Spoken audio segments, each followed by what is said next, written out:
179 British servicemen and women were killed during the Iraq War that followed the US-led invasion 20 years ago. 3,500 others were wounded. Many more suffered mental injuries. Caroline Hawley has been speaking to veterans whose lives were scarred by their service in Iraq, now finding healing at sea. These Iraq veterans are now moving forward with their lives and helping others do the same. Sean set up a sailing charity for those scarred by their experience. Paul is the chief instructor.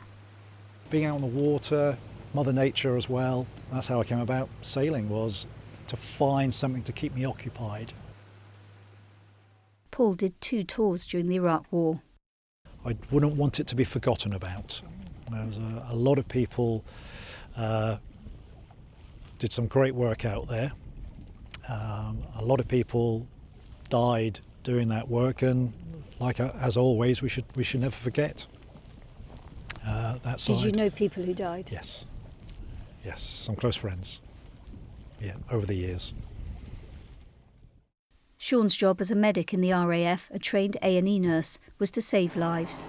Multiple casualties, significant injuries, absolute life-changing, multiple deaths. Some of the decisions I had to make were really challenging with limited resources. Sometimes you had to say no. That was really, really hard.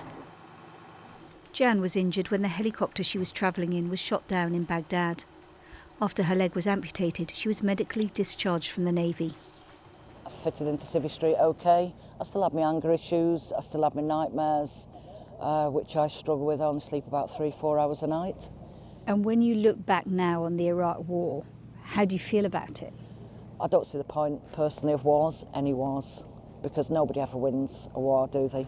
It's just a lot of pain and suffering. Thousands of veterans like Jan have now sailed with the charity Turn to Starboard and experienced the therapeutic effect. Sean wanted others to benefit after it helped him find a way out of the darkest point of his life.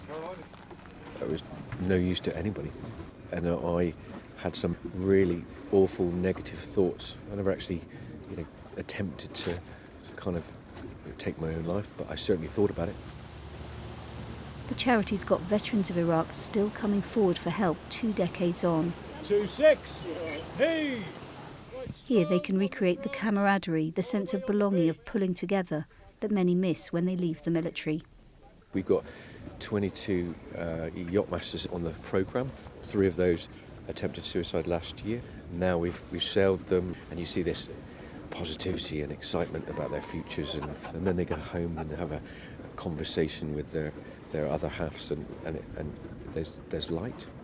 It's extraordinarily positive. I love my job. I love every day, and I know that my family are really proud of what I've achieved. Caroline Hawley with that report from Falmouth Bay in Cornwall.